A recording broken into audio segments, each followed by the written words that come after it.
Man in the Fred Hooper in the fourth. And the sequence wraps up with a big turf field key scratch in there, for me at least, of Bodie Cream, who I did like, who had some speed. So that leaves me with Chad Brown's layoff runner Emirati and a Pletcher layoff runner in Opry. Yeah, layoffs abound actually in that fifth race naturally. And even looking at this first race field, it's about mostly layoffs just in terms of numbers and who's coming from where, between Todd's filly on the rail and Apurate, who has not run since November. And the layoffs vary certainly in scope and spans, but Brian Lynch has got two in the mix, including the number 2 Moral Reasoning.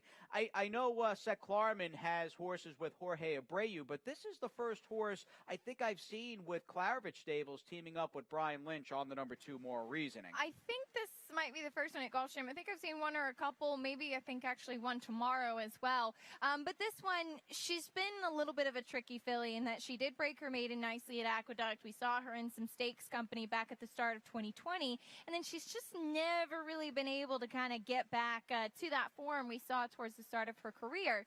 She does come in first time for Brian Lynch, and while he's an excellent trainer, I thought that this was a little bit of a key stat for this one, who might take some attention in the opener given some of the races that she's been running in. First off, the trainer switch on the turf, 7 for 51, so not great numbers as far as the win does go, but pretty good finishing in the money, 31%, and it is a big ROI too of $2.59. If she's able to recapture some of that form that she once showed, she could be a major player. Apurate, though, it means hurry up in Spanish. This one is the main speed for Todd Pletcher and Luis Saez. Down inside. Now, in the middle of the pack, I wound up going to the 5 Orencia in this race.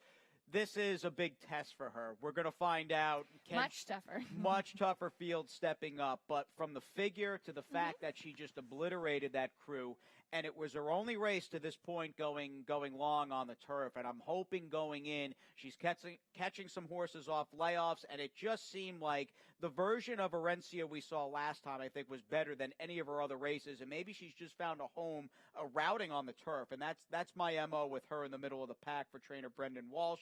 Layoff horse, maybe the longest layoff, or certainly one of the longer ones in the race, is your top pick, the regally bred Tapit Mushka, number 9, Follow the Flag. Yeah, she really is regally bred. I mean, top and bottom, and you see that with that expensive purchase price. She really improved so much second time out, and I remember really liking her that day, getting the blinkers on.